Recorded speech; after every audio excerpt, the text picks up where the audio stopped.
क्या आपने कभी ऐसा मंदिर देखा है जहां भगवान शिव अपने शांत रूप में नहीं बल्कि अपने भयंकर रुद्र रूप में दिखाई देते हैं? एक ऐसा रूप जहां उनके बाल सांपों से बने हैं, मूछें मछलियों से, और उनके शरीर के अलग अलग अंग पशुओं और रहस्यमयी जीवों से निर्मित हैं।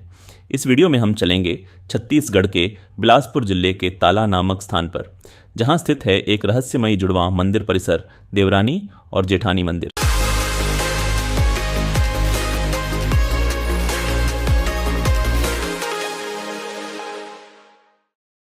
आज ताला एक शांत सा गांव लगता है, लेकिन लगभग 1500 वर्ष पहले यह एक क्षेत्र दक्षिण कोसल का महत्वपूर्ण सांस्कृतिक केंद्र था। मनियारी नदी के किनारे बने ये मंदिर 6ठी शताब्दी के माने जाते हैं।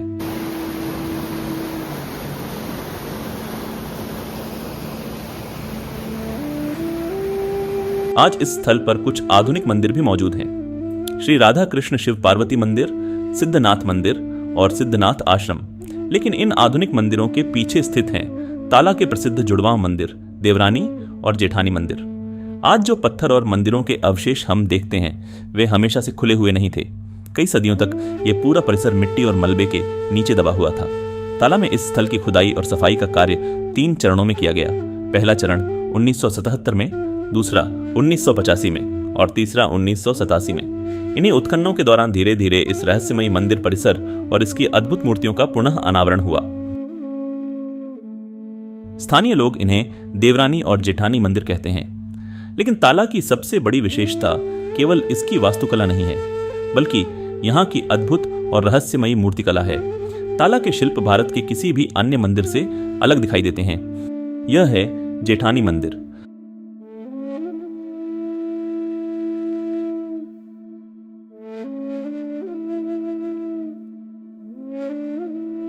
आज हम जो संरचना यहाँ देखते हैं उसका कुछ भाग उत्खनन में मिले मूल पत्थरों को पुनः व्यवस्थित करके बनाया गया है। यह मंदिर दक्षिणमुखी है और इसमें कुल 3 प्रवेश द्वार थे। एक मुख्य द्वार सामने की ओर और 2 अन्य प्रवेश द्वार पीछे की ओर पूर्व और पश्चिम दिशा में स्थित थे। मुख्य प्रवेश द्वार के पास 4 विशाल स्तंभों के अवशेष मिले हैं, जिनसे पता चलता है कि कभी यहाँ प्रवेश मंडप के ऊपर छत भी रही होगी। इन स्तंभों के आधार पर बने हुए हैं बेहद रोचक भारवाहक शिल्प। इनका कार्य था ऊपर स्थित भारी पत्थर के स्तंभों और छत का भार संभालना। इनमें से कई आकृतियां छोटे कद वाले मानवों की हैं, लेकिन कुछ स्थानों पर यह भार पशु आकृतियां उठाती हुई दिखाई देती हैं। इन मानव आकृतियों को कलाकारों ने अत्यंत जीवंत और कल्पनाशील ढंग से उकेरा है। कुछ चेहरे हास्यपूर्ण लगते हैं, कुछ मानव भार के दबाव में संघर्ष कर रहे हों, लेकिन फिर भी उनके चेहरे पर एक विचित्र प्रसन्नता दिखाई देती है। पूर्वी प्रवेश द्वार के पास कभी विशाल हाथी आकृतियां भी स्थापित थीं, जो इस मंदिर की भव्यता का संकेत देती हैं। कई विद्वानों का मानना है कि यह मंदिर उस समय के शुरुआती प्रयोगों में से एक था, जब भारतीय स्थापत्य लकड़ी से पत्थर की ओर बढ़ रहा था। भारी पत्थरों को संभालने के लिए ऐसे भारवाहक शिल्प बनाना केवल कलात्मक कल्पना नहीं, बल्कि एक स्थापत्य समाधान भी था। लेकिन दुर्भाग्यवश यह भव्य संरचना अधिक समय तक टिक नहीं सकी। संभवतः निर्माण के कुछ समय बाद ही इसका बड़ा भाग ढह गया।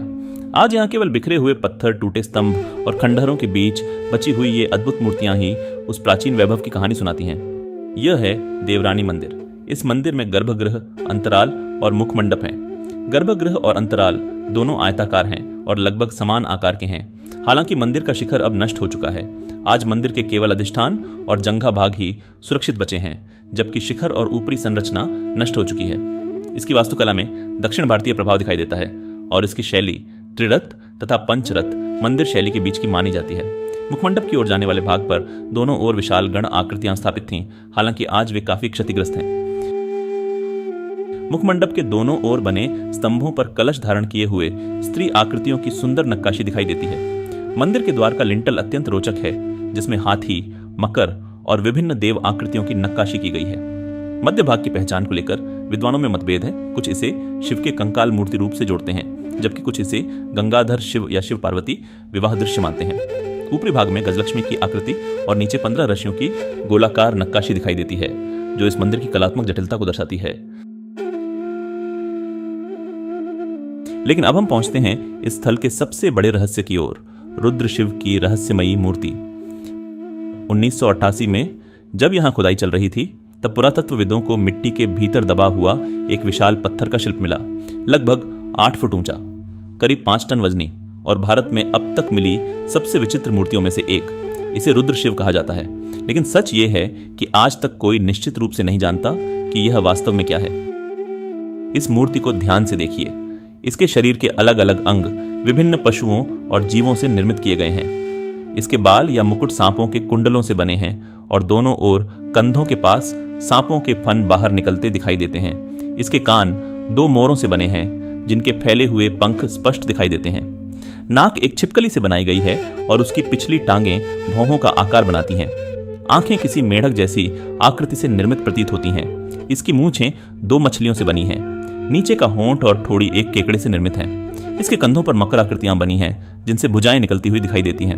उंगलियां भी सांपों के रूप में दिखाई गई हैं और कमर पर सांप का बना हुआ करधनी जैसा बेल्ट है।